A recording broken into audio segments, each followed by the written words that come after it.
So, James, thank you for joining in. And this is my first vlog, and I'm just hoping to learn from everyone around who I can meet. I heard that you are very successful from Noreen, and I thought, you are the best person for me to talk to when it comes to business. I have a few questions, and I'm just hoping that you can help us regarding, firstly, describe your business to us, and so that we all understand where you came from. Sure. So Marketing4Restaurants, we help restaurants find new customers and turn them into repeat customers. That's pretty much what we do in a nutshell.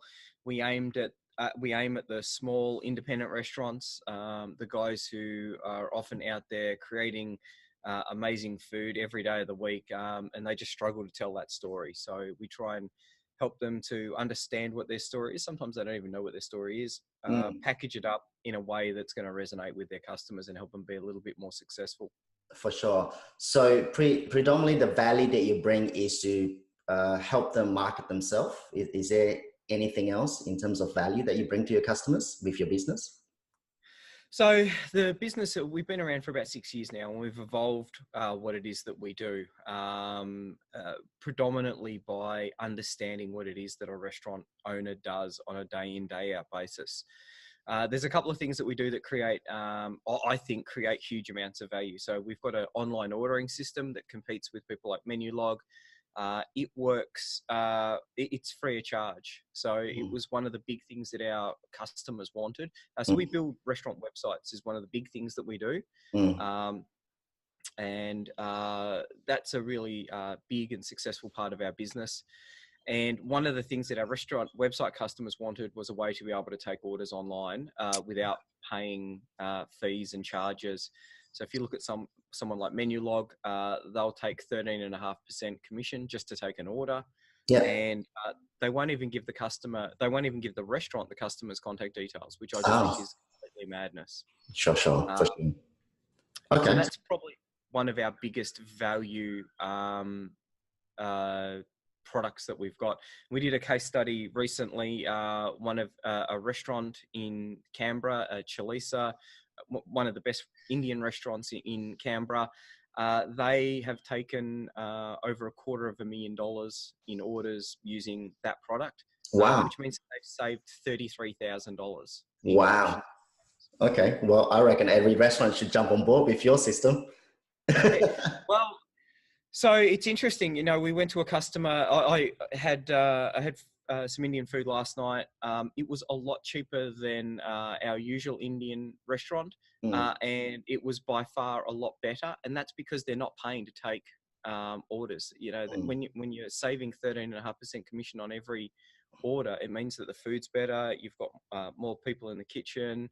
And we're really starting to see this divergent in the industry between those who are cooking food to a price and those who are cooking food to a level of quality.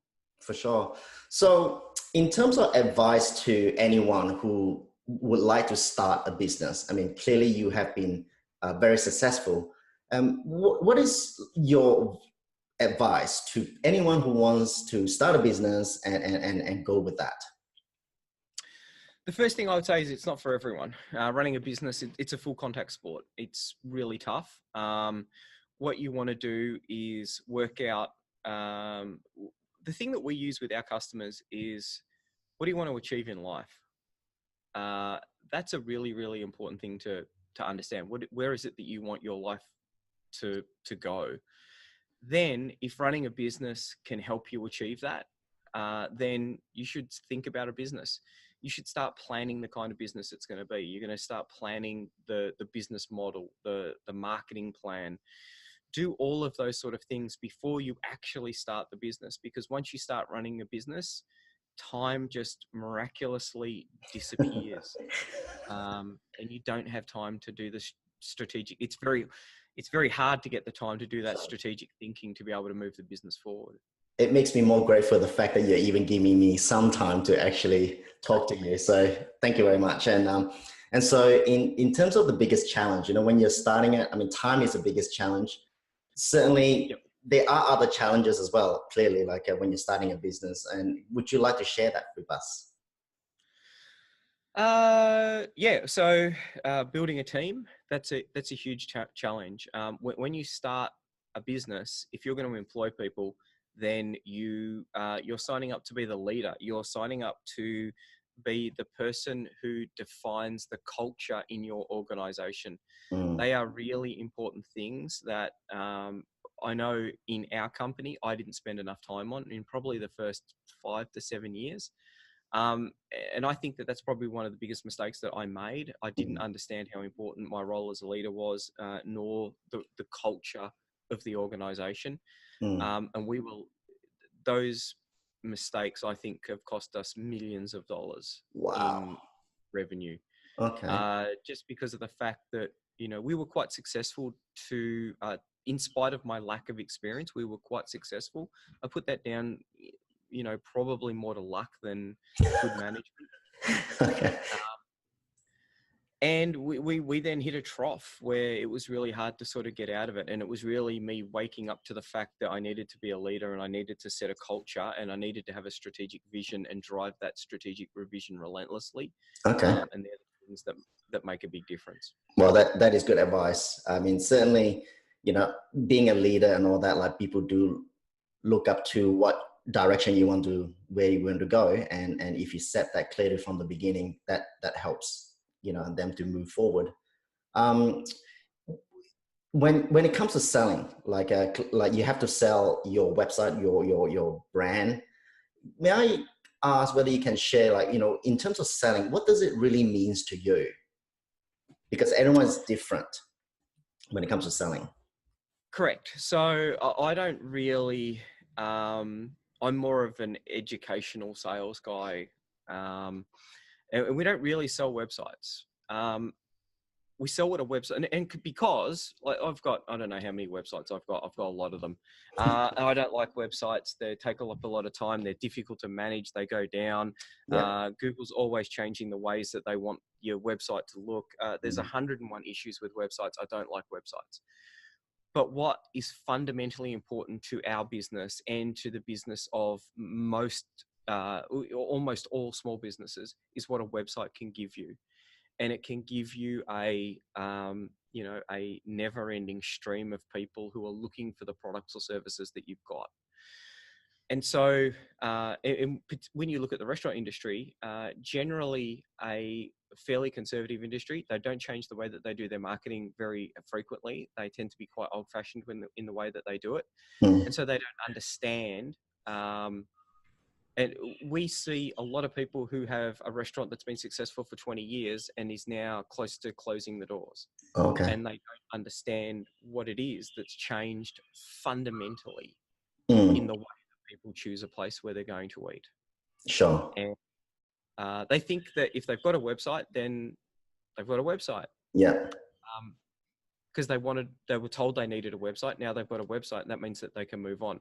Mm, Well, there's websites, and then there's websites. There's yes. websites, and then there's e-commerce platforms that create a never-ending stream of revenue for the business owner, so that they can have the kind of restaurant business that they always wanted. We always say you don't want to have the best restaurant that no one's ever heard of. And I've eaten in hundreds of restaurants where you think, you know what, this place is amazing. The food Mm, here is really bang on. I love the experience. I love this place. It's great. And I look around and I'm one of 4 or 5 people eating in the mm, restaurant. that's a pity. Yeah. So, do you have how do you approach customers to use your services, James? So we have a lot of free products. So we try and build a community of restaurant owners around those free products. Okay. We have listened we're marketers, we're online marketers, we're data specialists. We've never worked in a kitchen. So we always listen to what our restaurants are doing, what they want. And that's where our free products have come from. From there, we talk to them about their day-to-day basis and try and Mm, find out what it is that they're doing and where they have their problems, what their needs, wants, and desires are. And then okay. only when we really understand their business do we sit down and start talking to them about how we can help them. For sure. So that talking to them is involving a bit of kind of like some sort of sales skills that, trying to work out what their needs are, what their issues are. And there are a lot of reps out there, especially on LinkedIn, giving many different type of advice. And my question to you as a customer, do you generally like sales reps? No, because they have a product set that they're trying to sell. Mm. Whereas, and I don't really care about that. I don't care about their targets. I don't care about any of those things. I have my day planned out. I have things that I want to do in my day. Mm. The sales reps who get my attention understand what it is that I'm trying to do and have something that can help them. For sure. With our sales team, I'm like, really, is there something that we can help this guy with? Mm. Like, how is it? And it might be, let them use a free product, get them signed up for that, and let them work out, get their own way. Should they listen to one of our podcasts? We spend a lot of time and effort producing a restaurant marketing podcast, which I'm really quite humbled it's the world's #1 restaurant marketing podcast. Yes.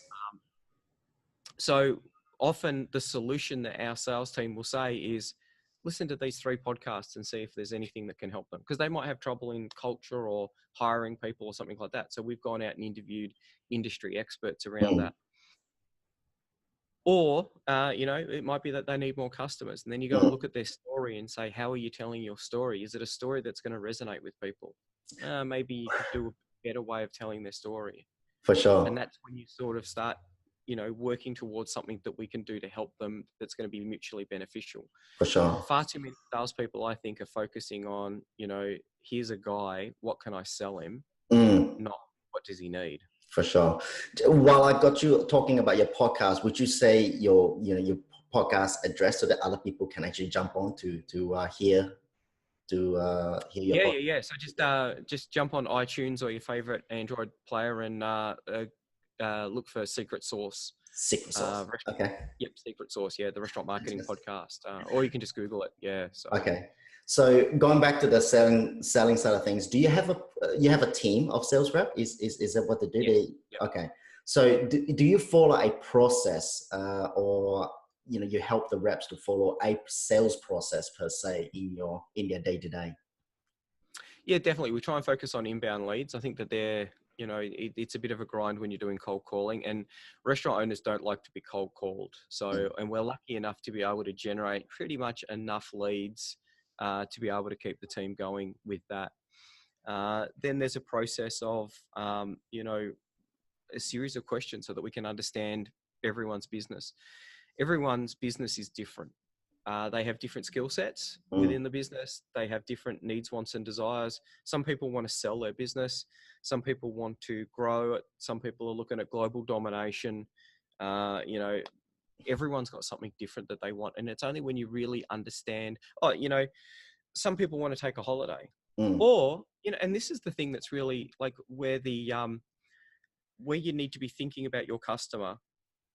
In the restaurant industry, there are people who have not taken a holiday in 10 years. They've forgotten what it's like to take a holiday in 10 years. And those people feel like they're in jail. Yes. Like there is no hope. Wow. So it's hard to help those people until they've got that glimmer of hope. It's almost like slave to your business, so to speak, even though you were in a business in the first place to have some level of freedom, but you end up being a slave to the actual business itself. Well, the restaurant industry is probably the hardest industry that there is. They're all working really, really long hours, and they're not driving Ferraris. It'd be all right if they were working 80 hours a week, but making $250,000 a year. They're not. Most of them, well, there's a large percentage of people who are being paid under the award wage as business owners because they're the ones who get paid last. For sure. And that's really sad. So very lastly, my last question is if you have any advice to salespeople, because that's what Awake by 5 a.m. is about, what would that be so that they understand when they approach you or anyone who are like you, what advice would you give them? Listen and qualify your customers. You know, Mm, some people aren't going to be your customers no matter how hard you try. correct. And some people, if they are your customers, you're never going to get to the point where you're going to be able to get the sale if you don't really understand the problem that it is that they've got and how you can help them. I am so glad you say that. That is exactly what I believe as well.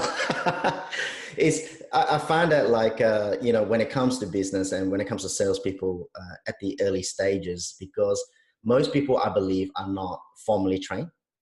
They Yep. are, I've been lucky enough to be formally trained. So a lot of people go through it with trial and error. And as you see on LinkedIn, there's so many different ideas out there, and it sometimes give me some goosebumps because especially the cold calling side of things, and they just push their product through without once even asking what are your needs and what are your issues. They won't even listen. And so I'm so glad that you actually say that, James. Well, I'm not trained in being a sales manager, so I've just read Jack Daly's book, Hyper Sales Growth, and I'm just trying to replicate that religiously. Fantastic. Well, James, I really appreciate your time. I know you're very busy, and some of the things that you have said today has been amazing. I hope that the people who are watching, will check out your podcast and also and your website. Let everyone knows what your website is so that they can actually check out, if they're interested. Yeah, so just Google Marketing4Restaurants, and yeah, well, we should pop up there. And if you run a restaurant, if you're looking to be a little bit more successful, to move your business to where you always wanted it to be, and possibly not where it is today, yeah, hit us up. We've got lots of tools to be able to help you, and the majority of them are free. Fantastic. Thanks, James. Thanks for your time. And No I will worries. I will stop recording now, and just hang in there.